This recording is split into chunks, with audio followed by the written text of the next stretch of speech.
that since I've become aware of it and I've trained my dogs to support it, I've been able to reallocate brain space to other things, which has improved my life dramatically overall. Because my whole brain, what I didn't know this, was allocating itself to this weakness.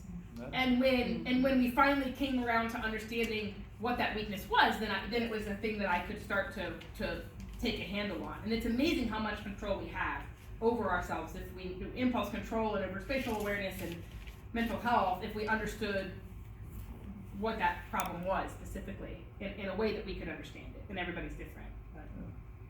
That's really interesting because, you know, the airlines in particular were complaining about everybody's got a service dog now. And, you know, like you said, you know, there's a million people out there and there's 200,000 trained service dogs.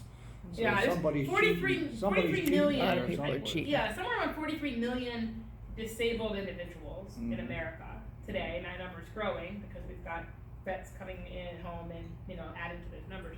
But also, hey, here, you're doing a good job. Can I put the rest of that on you?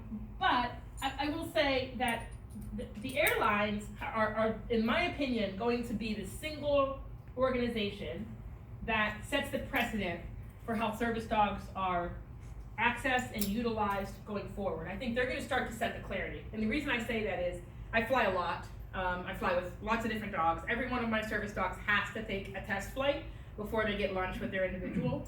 So this is my dog and he won't get launched, okay? Ace was my dog, but I have Riser and Zeno and eventually Gavin, and those three will be launched with another handler. I'm not intending to, I only need one service dog, okay? So you make your living training these service dogs? That's the goal. I just launched, I haven't had a dog ready yet, so it takes 2 years. So it was a 2-year goal for me to source the dogs in 2018 and see what I got. I sourced 8, I'm down to 4. And the rest of them went into pet homes. I just dismissed them. I mean, and here in a while, I'm going to kick somebody else off the island too, because I can only do so many. I mean, it's a 40-hour week. This is all I do. And then this education piece has really become a very, very passionate piece. I'm speaking at My Veterans Community next month, which is their quarterly meeting. I'm sure I'm going to make rounds coming in at Optimist clubs and other things. We're working with the police department on some things with education on that side. So that's another really important piece. And then I have an educational support dog piece that puts a cortisol dog into a school system, and I haven't quite found the right fit for that yet. So can any dog be trained like this, or do you see certain characteristics in a dog? I'm actually narrowing my field now that I've learned to standard poodles only, okay? And then secondarily, I'm actually not even going to source another German Shepherd. So standard poodles first, and then secondarily, the rough collies do a great job extrinsically, so in a group, because if you think about how the dogs were bred, what they're bred to do, poodles were bred for hunting.